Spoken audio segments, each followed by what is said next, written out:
Pero ahí fue con 13 años cuando yo empecé a escuchar todo eso y estuve en una rondalla que había en los Salesianos de Triana y ahí es donde aprendí los primeros acordes básicos de la guitarra.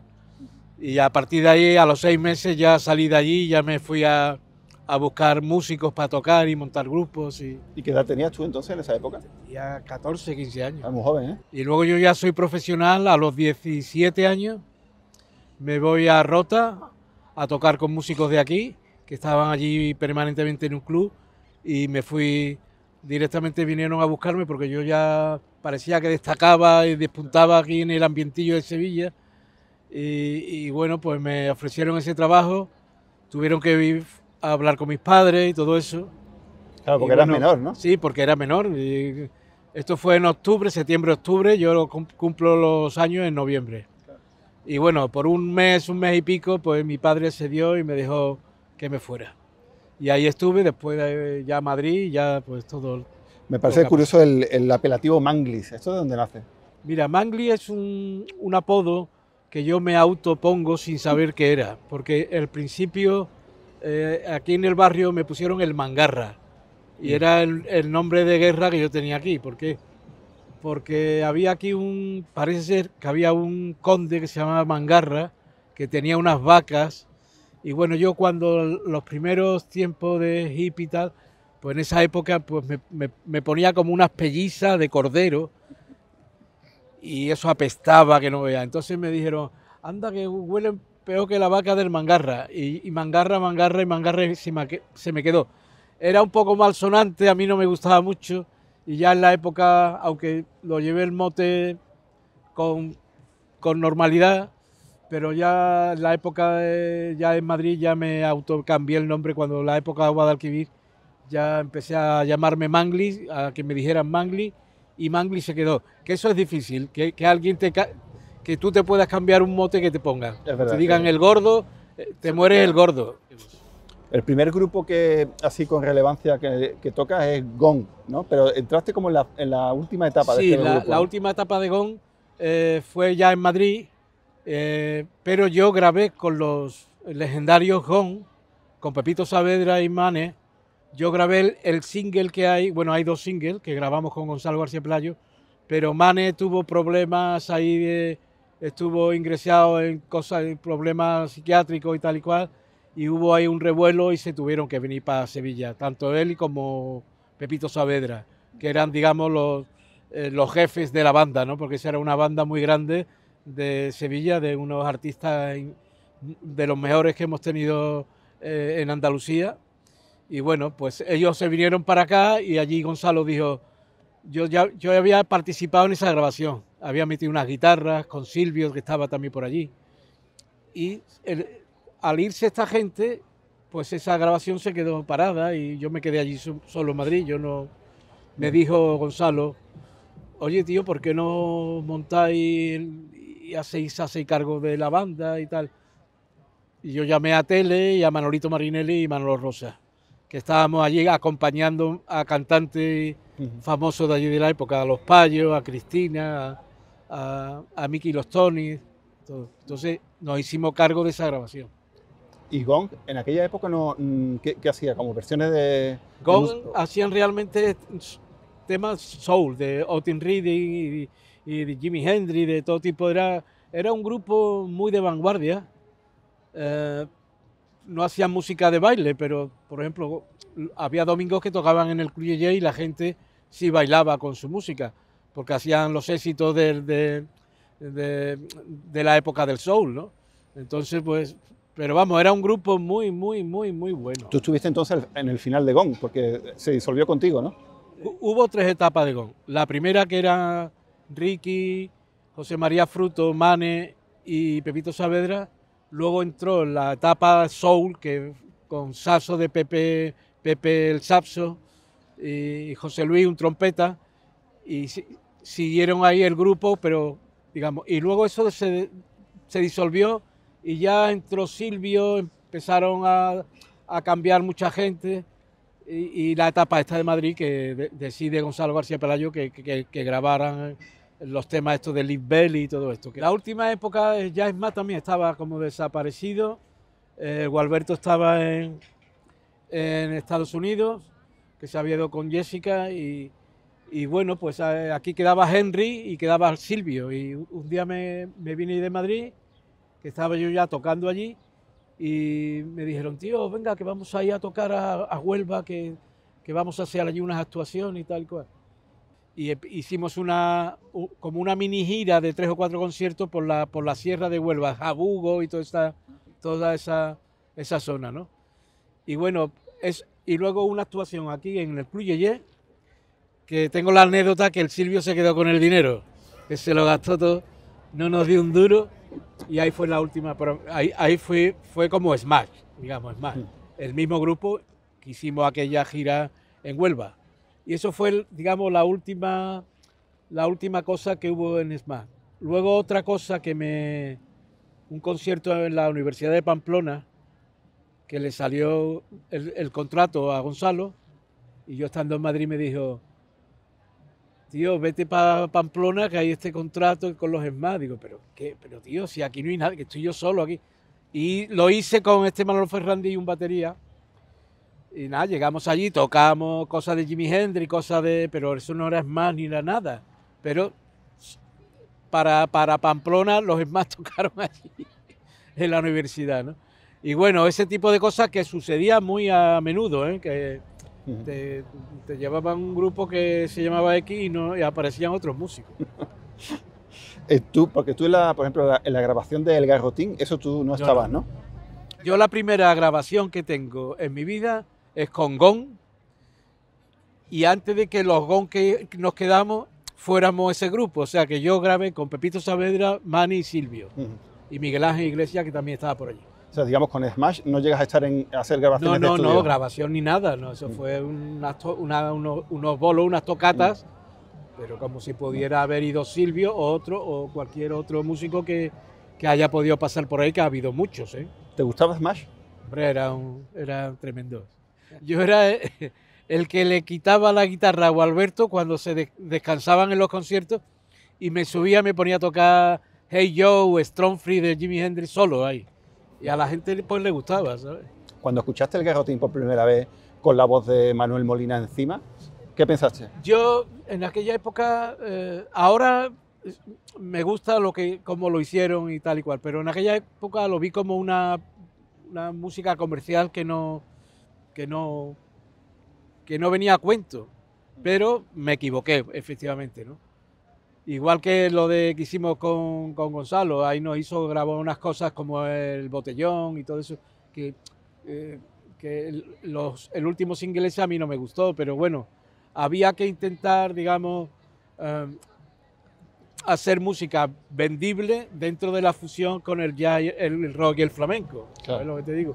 El Germen de Guadalquivir, según tengo entendido, nace haciendo la mili con Andrés Olaegui, sí, que en un principio se llamaba como Manantial, ¿no? Manantial, efectivamente. Después de la etapa de Madrid, hubo un revuelo cuando metieron en la cárcel a Miguel Río y a Eduardo de Triana, porque hubo un problema de que compraron una tableta de hachís entre todos, y ahí fue como una encerrona que le hizo la policía con una chica americana, bueno, una movida. Total, ahí lo metieron en el psiquiátrico a unos cuantos, y claro, como estábamos nosotros dentro de ese círculo, nos dio un tremendo miedo y nos venimos para acá, para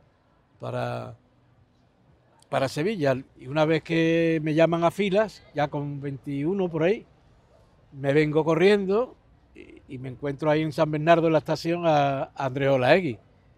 Joder, tío, ¿qué pasa?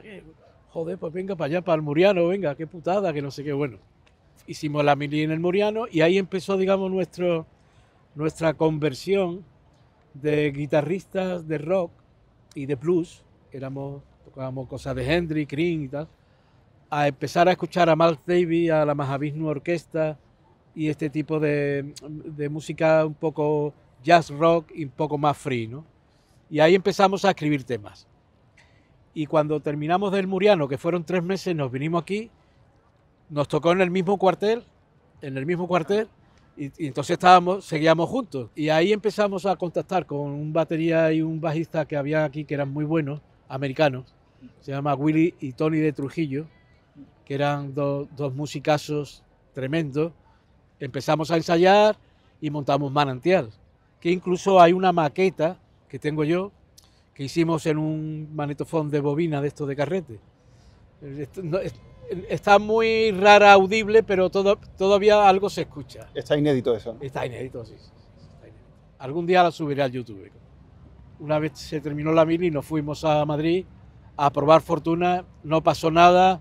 Willy y Tony se tuvieron que venir para Sevilla porque aquello era muy duro, tener que vivir en pensiones o vivir en casa de gente que te prestaba un cuarto, un sofá. Y bueno, yo no quería volver a Sevilla porque aquí lo que me quedaba, o nos quedaba, digamos, era tocar en orquestas y la feria de los pueblos y todo eso. A los inicios de Guadalquivir, ¿Triana ya era una influencia para ustedes? Sí, Triana ya existía, porque Triana se formó en el 74-75 y nosotros nacimos gracias a Triana porque nos llamaron para ser teloneros en un festival que hubo como un grupo con grupos andaluces y en el Festival de Móstoles en el 78 en febrero, y ahí, digamos, nace Guadalquivir. Con un grupo que está recibiendo este año todos los premios que se pueden dar a un grupo de sus características. Música joven, música española, música muy nuestra, pero con unos matices muy especiales. Es el grupo Guadalquivir.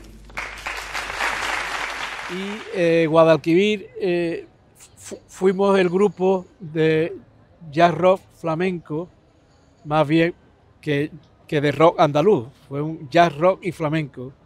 Y aunque nos encasillaron en el rock andaluz y somos uno de los pilares de ese movimiento, evidentemente, ¿no? Sin duda. No vamos a negar lo que hay, ¿no? ¿Por qué Guadalquivir no hacía canciones cantadas? ¿Por qué decidisteis hacer música puramente instrumental? Porque la idea de nuestra era que hablaran y cantaran las guitarras, digamos. Está concebido, digamos, las melodías no como si fuera un cantante, porque ahí un cantante no tiene nada que hacer. Si tú te pones a escuchar realmente Guadalquivir, ¿qué es lo que se puede cantar ahí? Ahí no se puede cantar nada. Claro. Ahí hay que escuchar paciente, y si te entra la música, te entra. Si no te entra, porque nosotros lo intentamos hacer una maqueta con unos cantantes, pero aquello era un desastre. Aquello no era Guadalquivir. Ahora, la compañía, que era EMI, nos dijo, tío, intentad hacer algo, a ver si cantamos, tal y cual. Porque claro, vender 12.000 discos no era para ellos. Ellos querían vender 300.000, 200.000, discos de oro, no sé qué. Pero nosotros teníamos la música que teníamos, no podíamos... transformar eso sería hacer otra cosa. Hacer otra cosa es hacerlo comercial. Y nosotros no teníamos ningún tipo de ganas de hacer nada comercial. Éramos y seguimos siendo vanguardia. Las actitudes no han cambiado pese a los años, ¿no? Imagino que intentasteis ser fiel a cuando tú quedabas con Andrés Olaguí bajo los olivos, ¿no? Exactamente. Eso es lo que quisimos ser y eso es lo que fuimos, y parte de España pudo verlo. Entonces, pues, que no has vendido muchos discos. ¿Y qué? O sea, el arte no es vender. El arte es comunicar y darle a la gente, a algunos, lo que están buscando. ¿Qué te ha movido a actuar con un conjunto así como Guadalquivir, Enrique?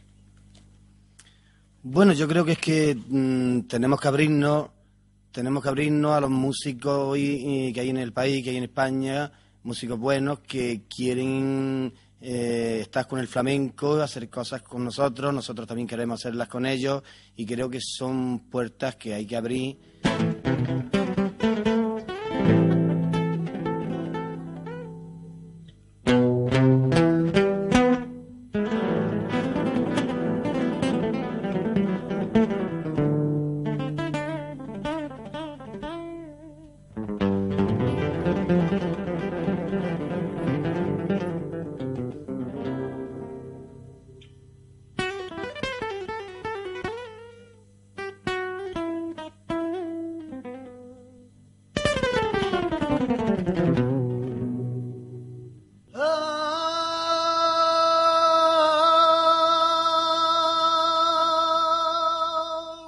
Guadalquivir dura desde 1978 a 1983. Yo salgo en 1981.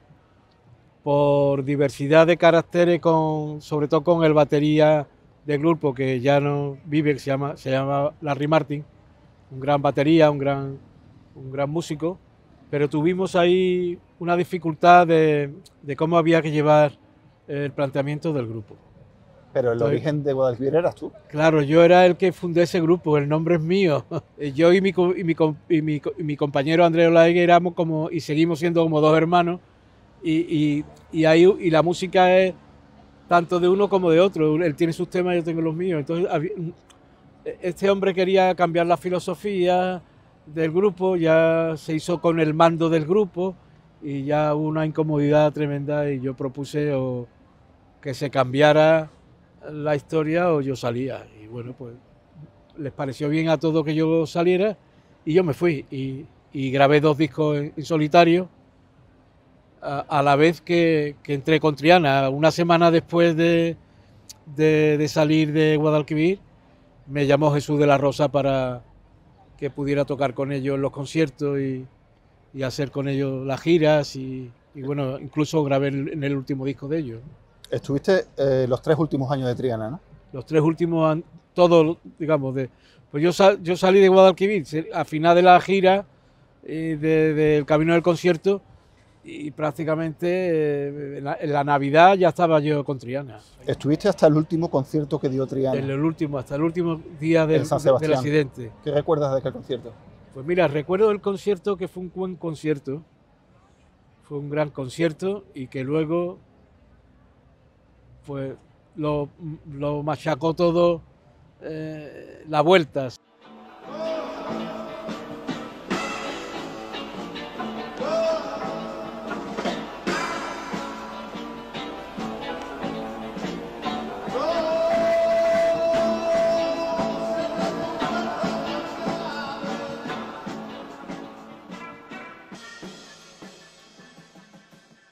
¿Cómo os decidisteis a venir? ¿Cómo os enterasteis? ¿Cómo os decidisteis a venir a un festival en favor de los damnificados en estas inundaciones? Pues bueno, pues nos lo preguntaron si podíamos venir y tal, y nosotros luego encantados de hacer eso para los damnificados y aparte de eso de volver otra vez aquí a San Sebastián, que es un sitio que siempre nos ha gustado mucho a nosotros, vamos. Mangli, ahora, después de la promoción del disco, ¿qué cosas vais a seguir haciendo? ¿O qué cosas tenéis intenciones de hacer? Estamos trabajando, como siempre, y preparando nuevo material. De todos modos, voy a decir una cosa. Si esto es así. Aquí mi hermano, el Mangli, saca ahora un LP famosísimo, se llama Dandy, y es el mejor LP que va a haber el año 1984. Hay unas declaraciones tuyas que están por ahí por internet, diciendo que Jesús era una persona que encima del escenario era poco comunicativo visualmente, ¿no?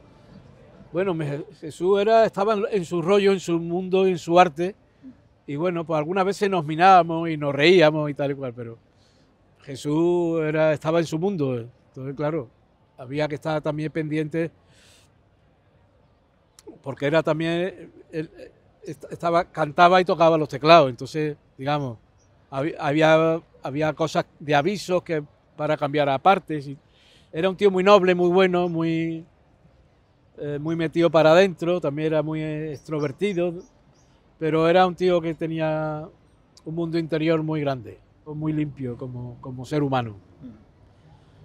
Paralelamente, en esa época que colaborabas con Triana, hiciste tus 2 discos, Escalera al Cielo y Dandy. Sí.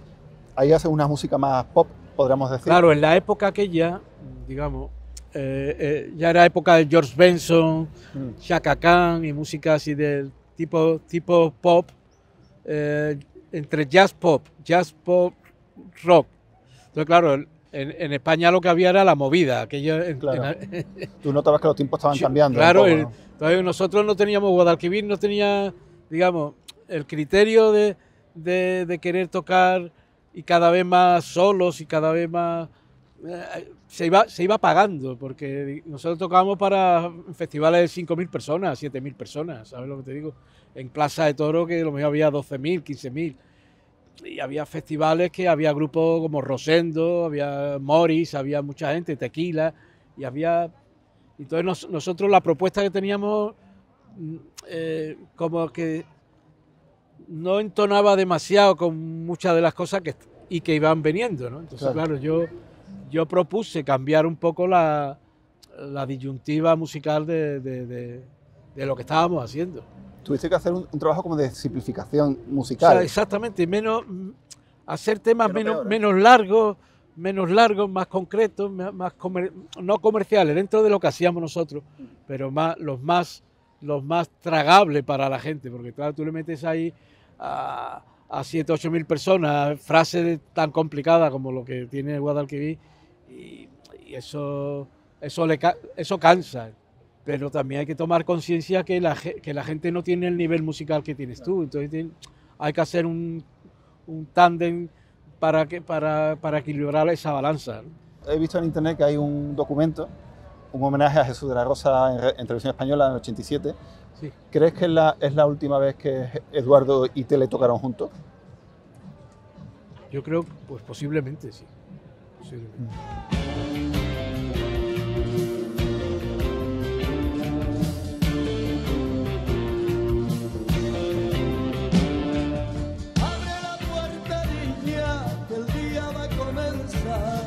Se marchan todos los sueños, qué pena da despertar.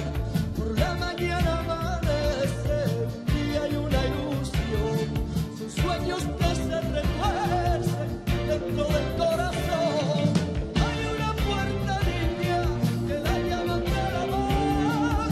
Que bailan los luceros y la luna con el sol.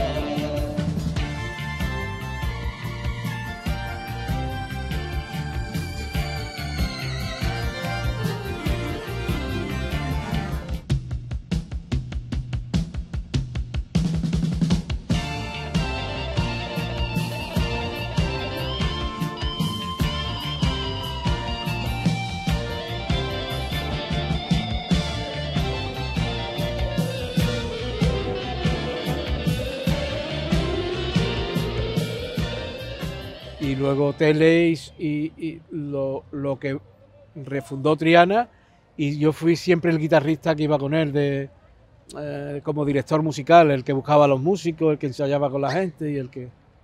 ¿Qué sentiste cuando tocaste con Triana Sin Jesús? Pues nada, tocaba las canciones de Triana. Aquello no era Triana, porque claro, si no está el líder y no está el motor del grupo, las canciones son buenas canciones y pueden sonar muy bien. Evidentemente éramos buena banda, buenos músicos, y aquello sonaba bien. Pero el sentimiento que yo tenía, pues como que estaba tocando las canciones de Triana. No estaba Triana encima, porque tampoco estaba Eduardo, claro. Aunque, digamos, ni Eduardo ni Jesús estaban en la formación de Tele, entonces era pues el grupo de Tele, de Triana de Tele, pero que yo también estaba, pero digamos que el sentimiento era distinto, claro, al tocar esas canciones, pero sin la gente que realmente la había hecho. En 2 ocasiones me fui del Triana de Tele, en 2 ocasiones. Pues porque no aguantaba al Tele. ¿Cómo era Tele?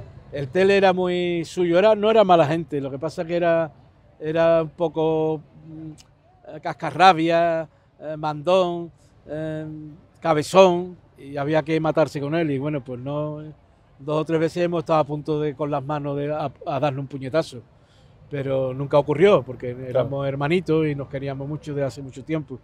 Pero ya te digo, y cuando no pude más, pues en el 95 dije, me voy a hacer mi proyecto, y ya tenía temas muy bien enfocados para hacer un buen disco.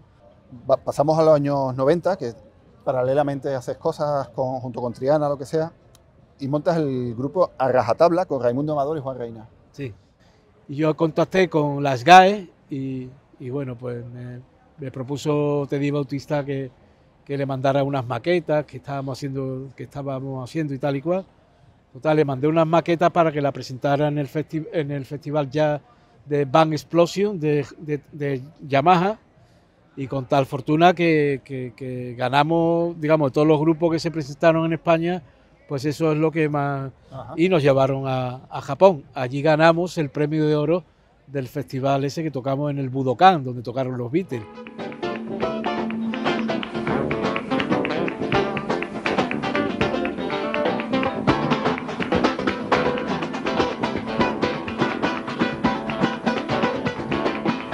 On guitar, Raimundo Amador Fernández. Also on guitar, Luis Cobo Álvarez. And on drums, José Antonio Galicia. Y bueno, fui la persona que puso a Raimundo a cantar el Bolleré.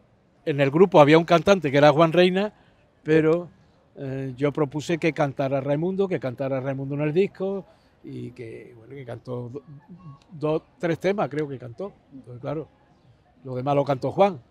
Entonces, claro, de ahí realmente se le enciende la luz al Raimundo, ¿sabes lo que te digo? ¿Porque es la primera vez que él canta en un disco? Sí.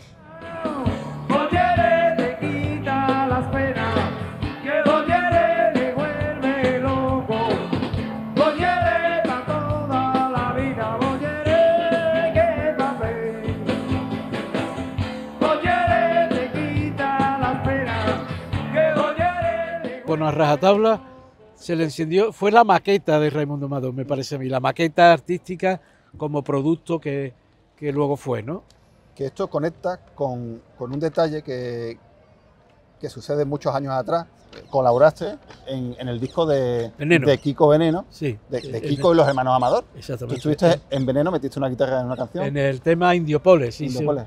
La está escuchando, tu guitarra es la acústica. O la acústica que hay, sí, hay como unos pies del disco eléctrico, y la guitarra mía que está encima de los pies, que tiene una mundología muy jazz, dentro de muy, suena como así, tipo Al Di Meola, John McLaughlin. Ese disco, según he leído, se grabó en un día. ¿Tú estuviste ese día? Yo estuve... No se grabó en un día, ese disco se grabó en unos cuantos de días, pero vale, no muchos días. En fin, bueno, yo tengo buenos recuerdos de esas grabaciones, porque nadie apostaba un duro por eso. ¿Sabes lo que te digo? Por ese disco nadie apostaba un duro. De hecho, no fue un éxito en su momento, ¿no? Sí, porque la gente no entendía aquello. Entonces, claro, nosotros que lo que hicieron ellos, bueno, ellos lo hicieron ellos, yo no hice nada. Yo estaba por allí de, venga, tócate aquí algo, Mangli, venga, pum, pum, y ahí salió eso y ya está. Entonces, digamos, el valor y el mérito es de ellos. Yo tuve la suerte de estar ahí en ese momento y meter una guitarra, y que a mí esa guitarra pues la tengo como muy entrañable, ¿no? En el recuerdo. A mediados de los 90 y a finales sacas dos discos con el nombre de Manteca. Un disco llamado Para darte gloria y el otro Bailando con cabras. Se podría decir que los 90 fue esa década de la fusión musical, ¿no? Eso fue, digamos, una época de world music, de la world music, de las músicas del mundo. Ese disco, digamos, lo empiezo a soñar y lo empiezo a maquetar hasta que la compañía me da el visto bueno, y me metí 6 meses en los estudios Quirio, en el estudio pequeño que tenía allí, que es en el estudio 3, el que tenía, porque los estudios Quirio ya no existen. Yo pienso que tuve la oportunidad, y que me brindó Phonomusic, que era la compañía, de confiar en este proyecto, ya que le había presentado unas maquetas y estaban muy, muy, muy convencidos del proyecto Manteca como world music y con música abierta, donde había de todo, había jazz, fusión, rock, blues, flamenco, están todos los elementos, ¿no? Después de Manteca, sí, yo te pierdo la pista hasta 2018. Pues no, porque yo empiezo a producir discos, y en el 2000, estando yo en un bar que se llamaba El Mago, y estaba yo con José Manuel Gamboa y algunos otros, Pepe Habichuela y otros músicos que estaban por allí, caía Morente, Enrique Morente y tal. Y ahí hacíamos una jam session me parece que eran los miércoles. Y apareció Nono García, que es un guitarrista muy bueno de Barbate, un gran artista, y venía con un tío así negrito, con melena así, como raro, como de indio, como cosas raras. Y estábamos ahí tocando por bulería, ahí suena el compás, pa, pa, para, pa, pa, y el tío sacó una una panderetita así, chiquitita, y empezó pum, pum, papá, pum, pam, pam, pam, pum, pam, pam, pum, pero con los dedos así, pum, pum. Y yo me quedé flipado con el sonido, porque tenía unos graves, o sea, es como una pandereta, pero gordita, y le sacaba agudos y graves, así, pum, pum, pum, pa, pa, pa, pum, pum, pum, pam, pam, pam, y yo me quedé flipado. Cuando terminamos de hacer la jam session y tal, oye, tío, tal, pues yo soy de Singapur, porque el tío es de origen indio, pero la familia vive en Singapur y nació allí y todo. Hicimos un disco que se llamó Mandala. Eso fue en el 2006. 2006. Se editó, pero ya estaba grabado y en un cajón desde el 2002. Empecé a grabar el disco. Y bueno, My Indian Heart es uno de los discos míos preferidos también, junto con Para Darte Gloria.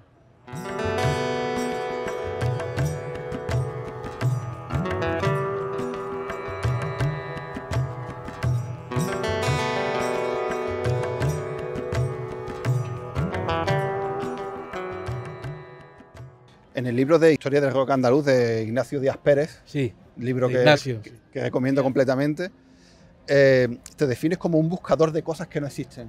Eso significa es que si hay alguien que hace una música que ya la hace otro artista, pero la quiere disfrazar como si fuera suya, yo no estoy en eso nunca. Yo nunca intento imitar las músicas de nadie. Sí el espíritu de los maestros. Por ejemplo, a mí el espíritu de John McLaughlin y Chatti, por ejemplo, el grupo que tiene de India, me inspira, pero no imito, no copio. O sea, me inspira el espíritu, como que esa música, soñar una música parecida, pero sin que suene ningún acorde a ello, no suene. Entonces, claro, yo me pongo a tocar y a grabar y lo único que quiero es inventar. Y lo bueno que hay es que tenemos aquí el flamenco, que los ritmos del flamenco están para poder ser reinventados, ¿no? Bueno, pues Luis, un honor que hayas estado aquí conmigo y, bueno, testigo de primera línea de rock andaluz. Un placer, Raúl, de contarte mis vivencias, mis historias y bueno, esperemos que podamos ofrecer nuevos trabajos seguro. Futuros. Muchas gracias. Muchas gracias a ti.